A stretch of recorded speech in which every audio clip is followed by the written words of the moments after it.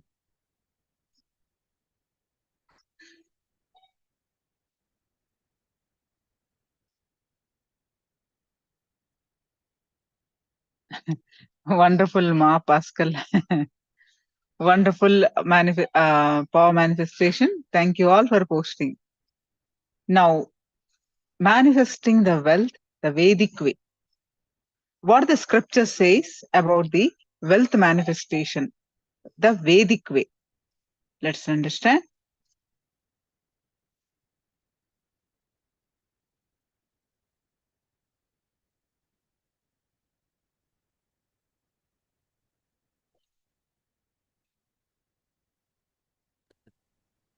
Creation and sustenance.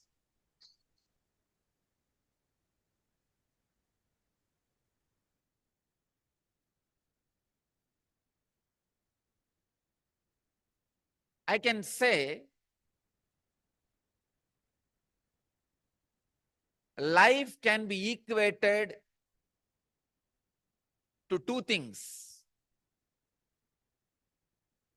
One,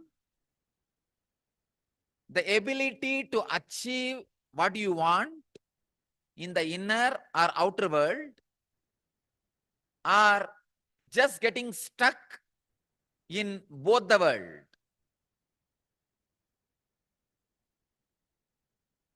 These are the only two equations. As on now, at least people who are sitting in front of me, I can say very clearly, there is nobody who doesn't want wealth. Everybody wants it. But they do not increase the life in them to the level they want it. Wealth can be equated to the life energy you express. Straight equation. Because as on now, a normal man has wealth as the first priority in the life. So be very clear. If you do not have wealth, don't blame anybody. Just you are not expressing life in you. Life energy is not happening in you. You may think, what an incarnation has to do with wealth? Why Swamiji should talk about wealth? I can tell you, wealth itself is not wrong. Your concept about wealth, if it is correct and proper, not only it will not be wrong, it will be right. I wanted to present first few basic concepts about wealth properly. First, when a man decides to create wealth, not steal, understand, create wealth, you will have wealth and the great fulfillment you lived.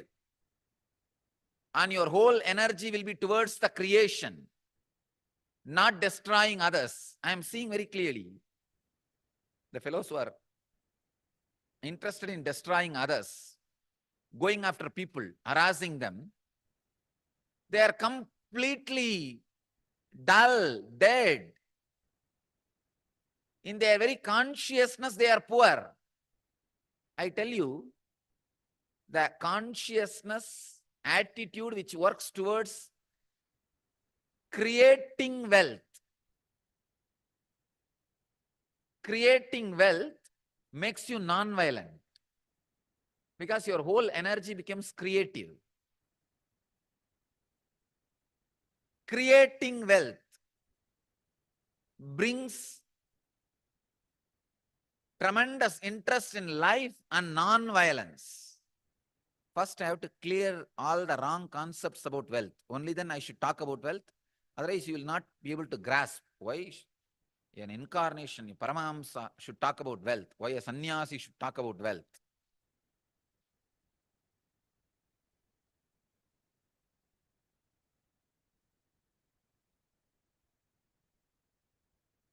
Only he can talk about wealth because he has gone beyond wealth.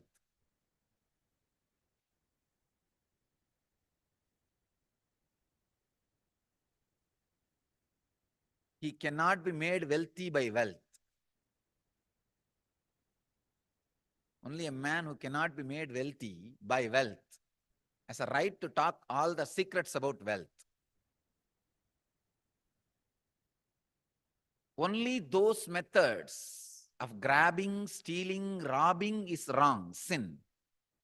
Otherwise, creating wealth, if you are contributing something directly to the people, universe, if you are grabbing from others without contributing anything, that is what is sin. So creating wealth is intrinsic part of life.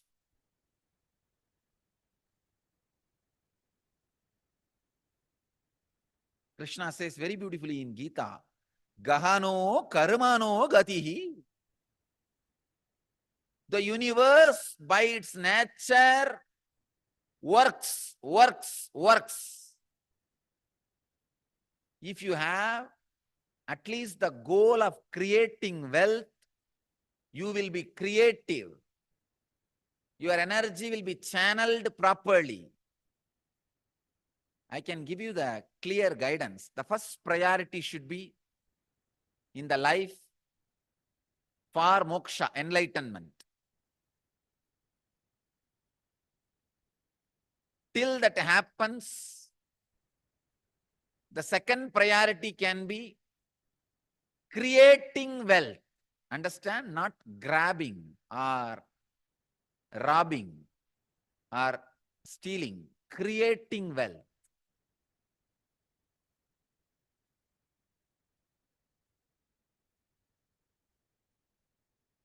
Anything else is a third priority.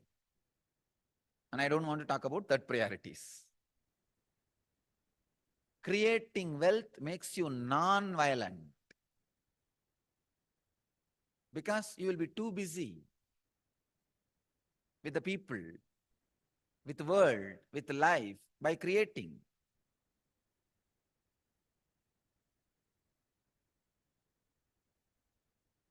First, remove the guilt about wealth from your inner space. Second, understand the expression of life through you is equivalent to the wealth you create, not grab, you create. So the more and more life energy starts expressing through you, more and more you create.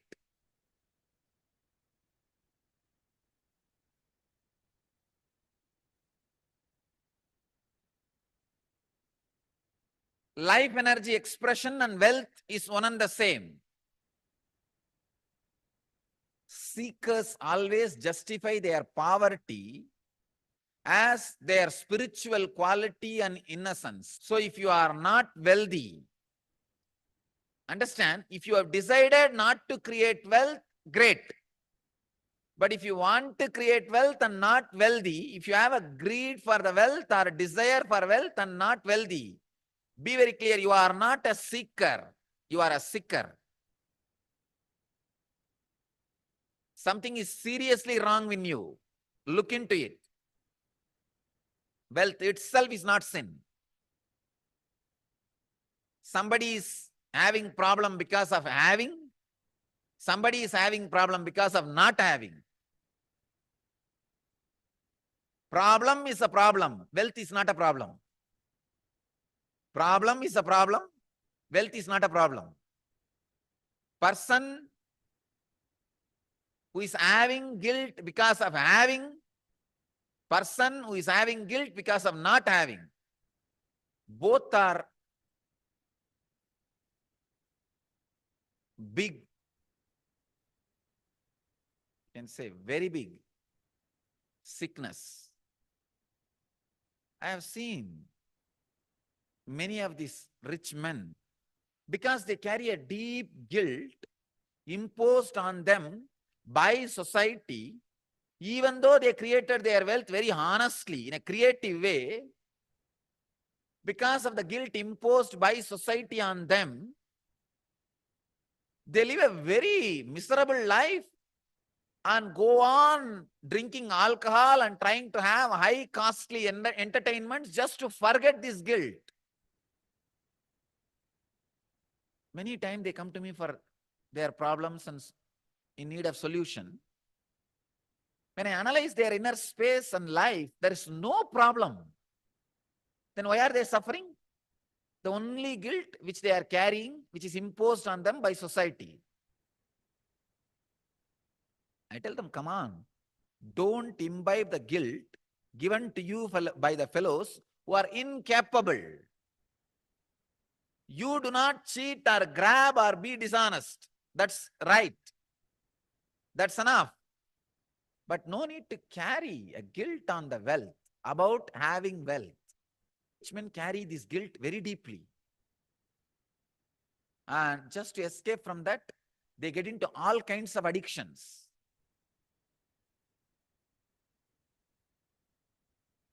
And their life is hell as a fellow who doesn't have money.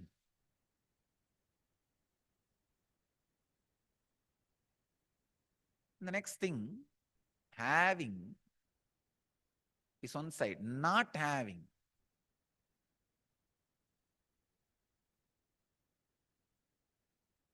This is a very funny side. Having the desire to have wealth, not having it, but giving a valid reason why they are not having it. This is also another one important slave mentality. We always think work not done plus valid reason is equivalent to work done. And your mind is such a cunning mind, it creates very valid reasons and justifies itself. Why? You are poor, and not only that, adding sacredness to poverty. Who are adding sacredness to poverty. Relax. Don't add sacredness to your scaredness. Because you are scared of life, you back out from life, and for the feeling of scared, you add sacredness. You start saying, no. See, I am not the kind who can tell lies. This word is a lie. I am not the kind who cheat others. What is there? Little bit, 2 meals and 1 small house and 2, 3 piece clothes. That's enough for life. If it is enough, why are you going around and bragging about it? Be content. The fellows who talk about their poverty being their great quality will not keep quiet, because they are trying to make sacredness out of it. It is such a cunningness, how people brag about their wealth and try to create identity. People brag about their poverty and try to create identity. At least when you brag about your wealth and try to create identity, you will be little intelligent, because society would have beaten you, would have learned a lot of lessons from society, and you will be more creative. But if you are bragging about your poverty and creating an identity, that is the worst cunning identity. I tell you, I faced all problems in my life only from the fellows who claim they are poor and try to create sacredness for poverty. Rich fellows have a lot of maturity, I tell you, and more sincere. When they take up spiritual truths in their life. See, I am telling you, I am declaring the new Smriti. I am a Smritikara.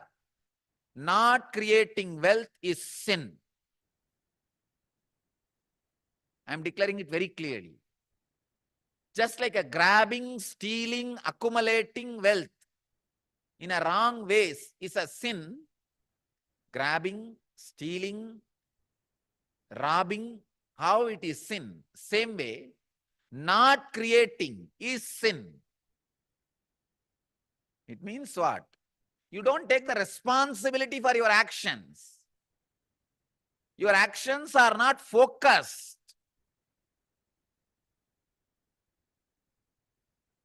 It is like just cheating in the name of work. I have seen Abba, all types of cheating. I have seen people doing all kinds of cheating. We have this wrong concept. Work not done plus valid reason is equivalent to work done. Work not done plus valid reason is equivalent to work done. It's a very funny.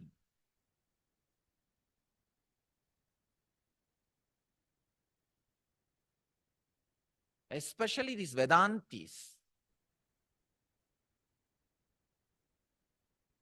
I'm telling you, because I'm a Vedanti, I'm telling you, I'm not criticizing others. I am doing a self-criticism of the whole, the ideology.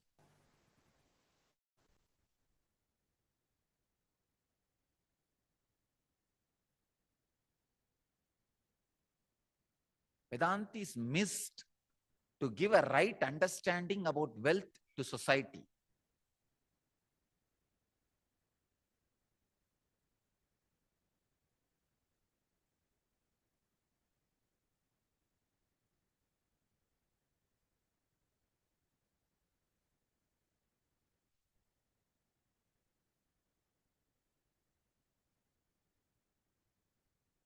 Right understanding about wealth is life. I wanted all of you to understand.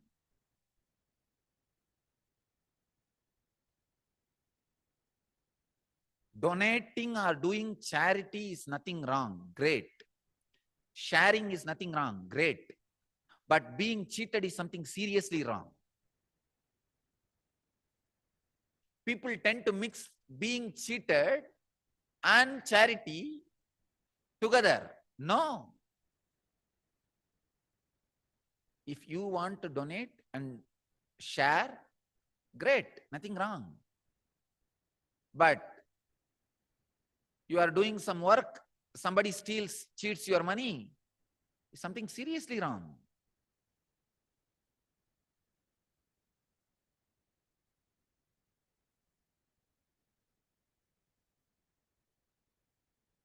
Be intelligent.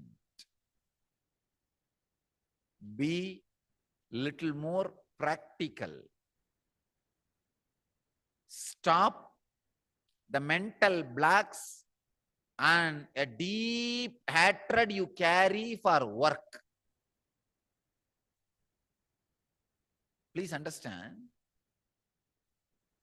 As Krishna says, Gahano karmano gadi. Life's flow is work. If you are not creating wealth, all your work is happening in wrong direction. Your work is happening more in the line of destruction, not in right direction. The integrity, I am telling you from my experience. Now, experience of handling so many worst possible situations in life.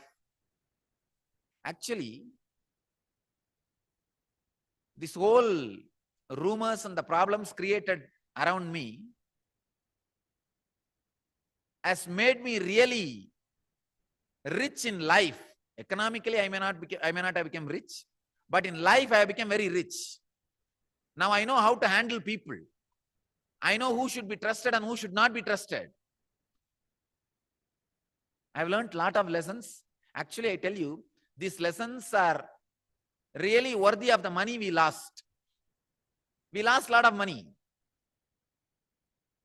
But these lessons I learned are really worthy because it will be asset forever for the whole future. Sometime,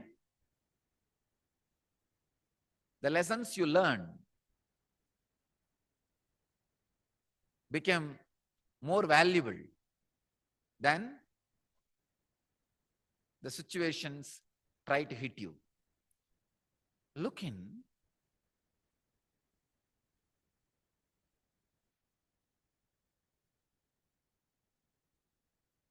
Remove the deep hatred for work. See, life is by its nature flow. If you create wealth, at least it will be directed in one line of creativity. If you are not creating wealth, be very clear. One, you will be spending all your time in destroying something, somebody, or you will be spending all your time in fighting with you, in depression. Fighting with your own self. Morning half an hour you will argue whether to create wealth or not. Evening half an hour you will argue whether to create wealth or not. Morning you will argue, I should create wealth. Evening you will argue, no, I should not create wealth. And night you will fall asleep. Between the morning and evening, again, you will be spending time in eating. That's all. After 20 years, what you have done? No, I debated morning whether to create wealth or not. The side of creating. In the evening, debated for not creating. Finally, nothing has happened. Life is wasted. That's all. Not having wealth is a wrong mental setup. Awaken the creativity in you. Remove the hatred for work, creativity.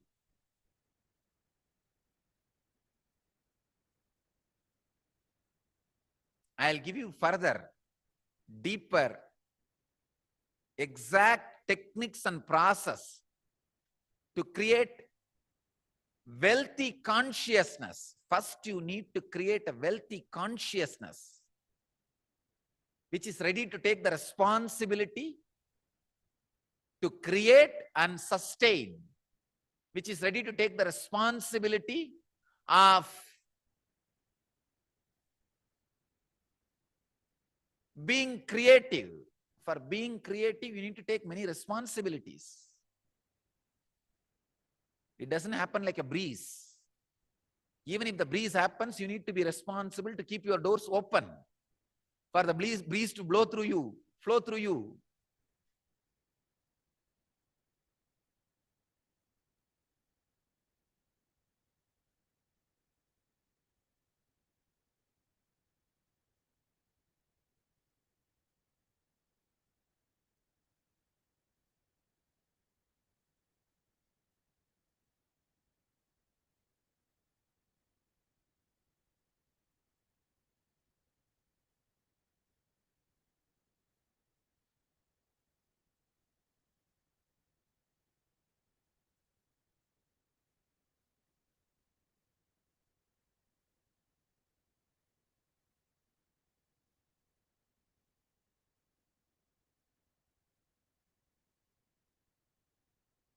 Yen Kriya is a direct technique, method, process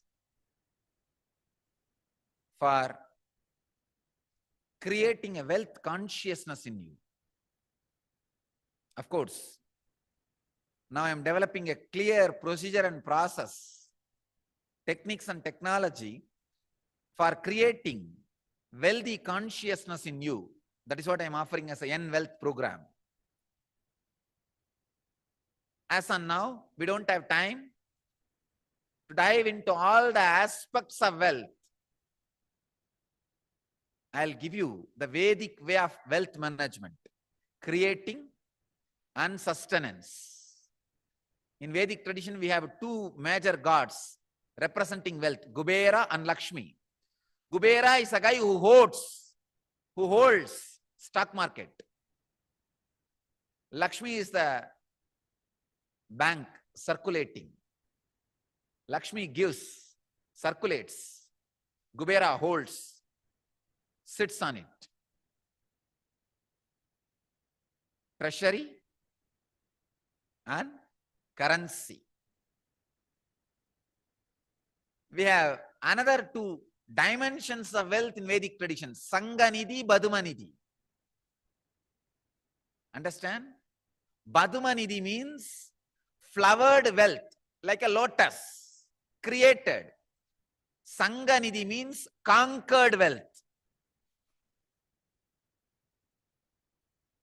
Flowered wealth, conquered wealth. Conquered wealth is not robbed wealth. Please understand. Conquered wealth is not robbed wealth. It is not like a Gajni Muhammad coming to Somnath temple and robbing the whole temple, grabbing all the gold and taking it away. No, that is not Sanganidhi. Sanganidhi is conquered from the natural sources.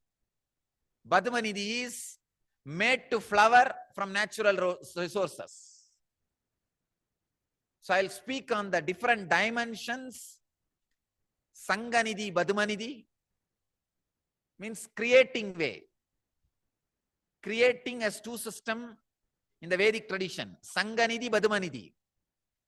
And sustenance as two systems. Kubera and Lakshmi. So I'll speak on all four dimensions in the wealth management program. How an enlightened man creates and maintains wealth without being touched, but it is created and shared with the world. Please understand, I have the right to talk about this subject because I created.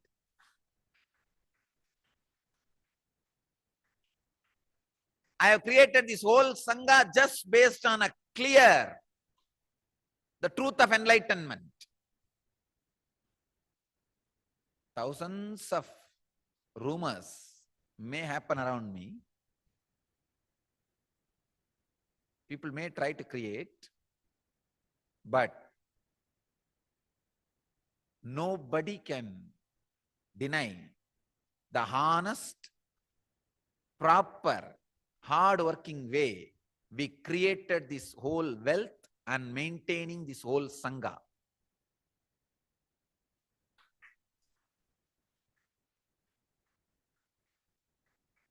Whenever people donate, I always tell them, wait for at least 1 year. See our activities and lifestyle. Then after that, if you are feeling connected and wanted to support me for what I already delivered to you, give. I wanted you to give only out of gratitude for whatever you have already received. Not expecting anything in the future may be delivered. No. I made it very clear every time when somebody wants to donate. Again and again. And even now, I'm making it very clear. Anybody wants to donate? See. Contribute only for what I already gave you. Not expecting something else I'll give you now, tomorrow, day after tomorrow. No. So I'll talk about creation and sustenance, different aspects and dimensions of wealth in the wealth program. Now, one technique to create the wealthy consciousness in you, which attracts wealth around you, which makes you take the responsibility for your life. Not to hide behind work not done plus valid reasons is equivalent to work done. That is the theory with which A slave mentality works. Slave mind works. You can't eat the valid reasons. Valid reasons cannot give what you want in the life. Valid reasons are growing out of depression.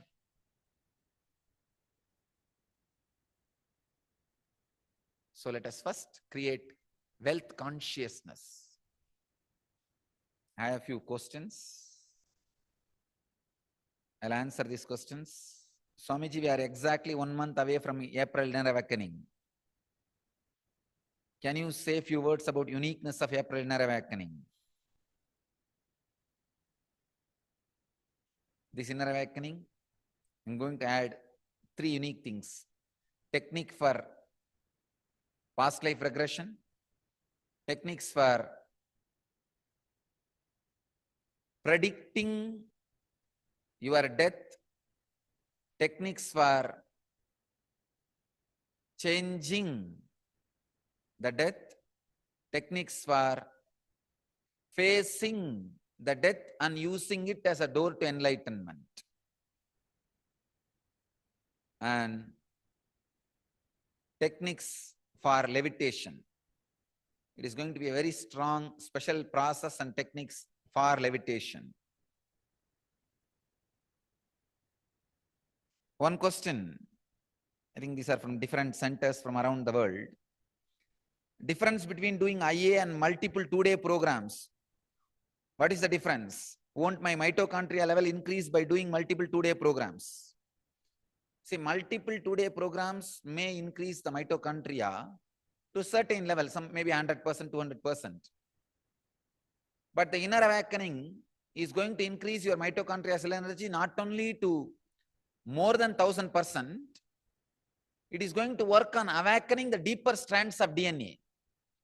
See, today if you work on some idea, some technique, and give a great break for 1 week, and again start today, second time when you start, you have to start from 0. It's a practically from beginning. That is the reason I am telling you, if it is continuous 21 days, the process will be strong, solid, and permanent in you. So the continuous 21 days is required, not just mitochondria energy level, to awaken the deeper strands of DNA also. That's the reason I recommend 21-day program than multiple 2-day programs. Multiple 2-day programs are more for introduction and give you the first experience. But the 21 days make you stable in that experience. Somebody is asking, I have done LEP, Living Enlightenment process for 48 days. Why should I do 21-day IA program? Again, that LEP is more like a initial introduction. Whatever I created, I just expressed. In the 21-day, everything is specially studied, analyzed, organized for the direct experience and permanent experience. That is the reason 21-day inner awakening. I am watching morning Patanjali Yoga Sutras and evening Brahma Sutras regularly. I am experiencing levitation and really enjoying the experience. I feel fulfilled and satisfied. What will I get by attending the inner awakening? Fulfilled and satisfied is the first step for the spiritual growth. In inner awakening, you will enter into the deeper mystical dimensions of ultimate enlightenment. You see, the initial level of feeling fulfilled and satisfied is great when you get certain experiences. But the mystical dimensions opening and flowering, the ultimate inner awakening happening, will really happen in 21 days, continuously working in one ambience with particular technology directly with the master. So it will be completely different. Patanjali Yoga Sutras and Brahma Sutras are like going to resort morning and evening, having a cup of coffee and coming back to the house and work But 21-day inner awakening is more like a complete vacation. So you cannot compare that.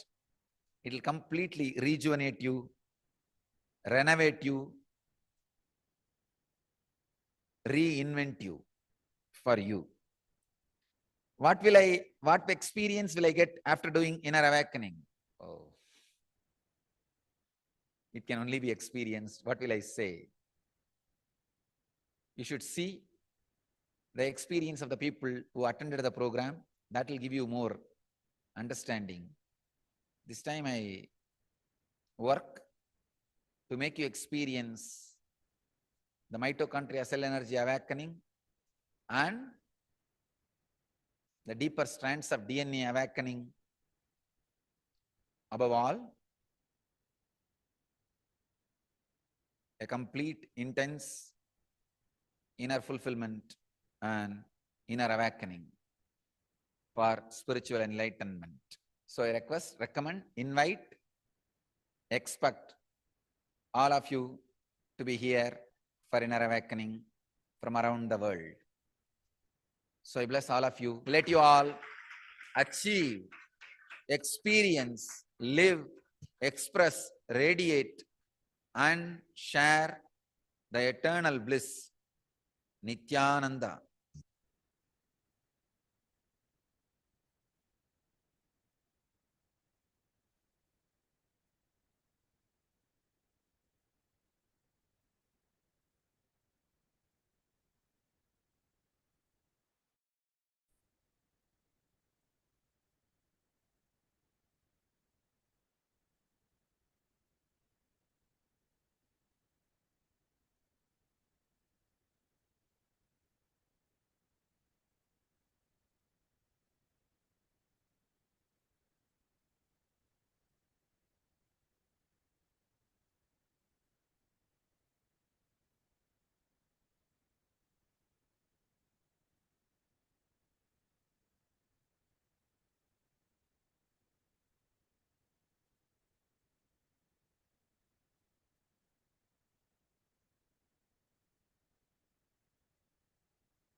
And through the Shivoham process, cleaning up your biomemory and opening the powers and ultimately awakening the God particle, bioenergy in you, the Kundalini Shakti, and flooding that Kundalini Shakti into your biomemory and muscle memory, the whole inner awakening has reached to its next higher level. I can say it's perfection, its completion through the Nityanandoham process. You should attend the inner awakening now because it is the inner awakening. It has reached its completion. I can say inner awakening itself has reached its completion with this Nityanandoham process. Completion cleans up muscle memory. Shivoham process cleans up biomemory. The Nityanandoham process awakens your bioenergy. Completion itself has reached its completion with the Nityanandoham process, all I can tell you, see, actually, I am not a person who can market or promote something. With all my integrity, I can say, it's really worth trying at least once, then you will understand. And you will never feel you wasted your time or money or your energy. That much I can guarantee you. That much I can guarantee you. Actually, with this new combination of completion, Shivoham process, Nityanandoham process, I can comfortably tell you at least one spiritual power will start expressing through you, which will be useful for you in your day-to-day life, strengthens and enriches you in your everyday life. And it's the program. At least on the planet Earth, this is the most powerful spiritual program available now. That much I can be very clear. On the planet Earth, the most powerful spiritual program available is Inner Awakening. Narada can vouch for it because he only goes to all the world. Next. From Toronto, Rajeshwari Ramasamy asks, Swamiji, this is the first session with you. My question is, how do I find my guru? You do not need to worry, think so much about finding your guru. It is like, if I have to put it in a language which you all understand, love at first sight. Don't even try to make me as a guru or remember and all that. Just leave it. You will not be able to forget me if I am your guru. You will not be able to forget me if I am your guru. It is like a click happens. Something will click in you. You just will not be able to forget. I am there all the time inside. Whether you are cooking or you are in your office meeting, whatever you are doing, I am there all the time as undercurrent in you. Then I am your guru. If that does not happen, don't worry, continue your search. You will find my blessings. So, you don't have to worry, think too much about how do I find my guru. You go on, become more and more authentic. You will see simply, the guru will find you and that click will happen. Understand, this is the underline. The moment you wake up, whether you are brushing the teeth or taking bath or cooking, going to office, attending your routine, or reading books, or watching TV, or watching movie, whatever you may do, I'll be there as an undercurrent sitting inside you. How many of you feel that experientially? For all of you, I am Guru, that's all. I can say. There's a big team. So you don't have to think, plan, nothing. It'll just click. It'll just click. So in your language, you call it falling in love. I say raising in love. It'll just happen. It'll just happen. Rajeshwari, I bless you. It'll happen to you now. My blessings. From New York Center, Dear Swamiji, I heard you say not having time is one of the worst forms of poverty. Also heard you say in Abundance webinar that not having time is just because of your deep boredom and tiredness. I feel like I don't have any time because I'm constantly so busy doing so many things. So I'm not seeing where the boredom or tiredness comes in. Please clarify for me. Thank you. Actually, One of the biggest problem the humanity is going to face in next 5 years is not HIV, AIDS, or population, or terrorism. No. One of the biggest problem humanity is going to face in next 5 years is deaths due to boredom and tiredness. Whatever you want to give, people don't want to live anymore.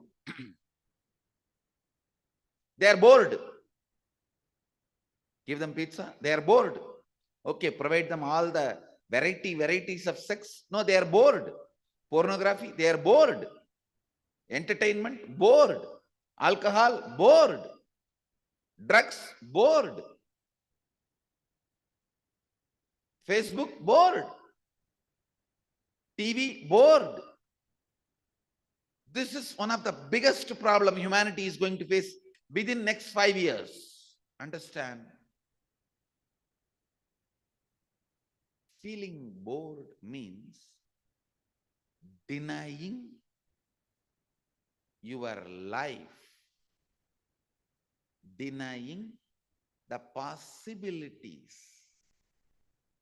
of your space and time meeting. It is a very important truth.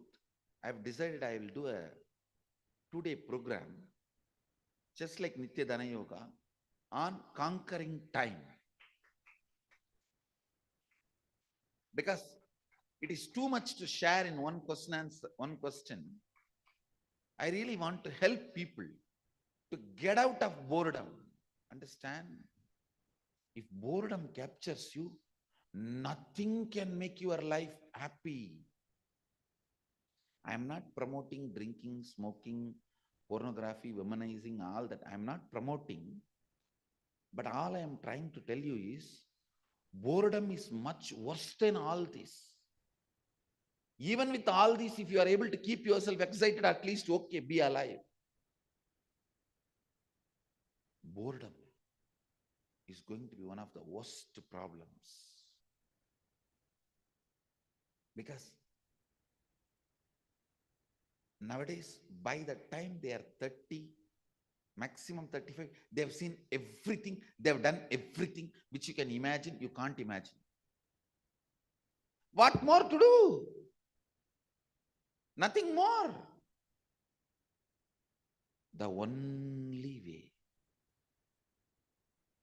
to win this game of boredom is understanding what is time, what is space, the interaction between these two, and knowing the very entry of time into space and space into time is an exciting celebration.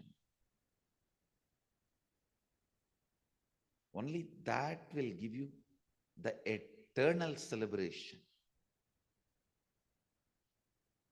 Otherwise, people are tired of dancing, drinking. Please come and settle down. Marijuana. Can I request all of you to come on camera, Tired please? of everything. They've done everything. All these became All of us outdated.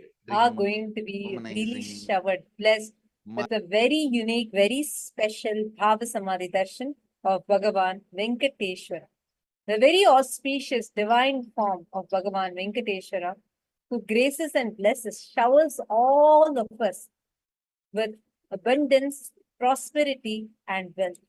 And that also in this very, very special day of Akshaya Tritiya. Today is the day, the very tithi, where anybody makes any intention. Actually, during this time, lot of people, especially the Hindus, go and buy a lot of gold jewels and offer it at the feet of gods. Like they offer it, go to the temple and offer gold jewels, specifically gold jewels and diamond necklaces. Like you'll see a lot of these jewelry shop ads where they say today this is Akshaya Tritiya sale. Because this particular day, whatever you do will become Akshaya. Eternally, it'll multiply. Like for example, let us say that you are giving one gold coin. Offering of that one gold coin will be showered multifold back to you. There are many instances where when anybody offered even the smallest offering that they could offer to the divine, how they were showered in an unimaginable multifold level. Like I'm just reminded of a beautiful happening when Bhagavan Krishna was small and a fruit selling woman had come to sell the fruits in Vrindavan. And when she had come over there, she saw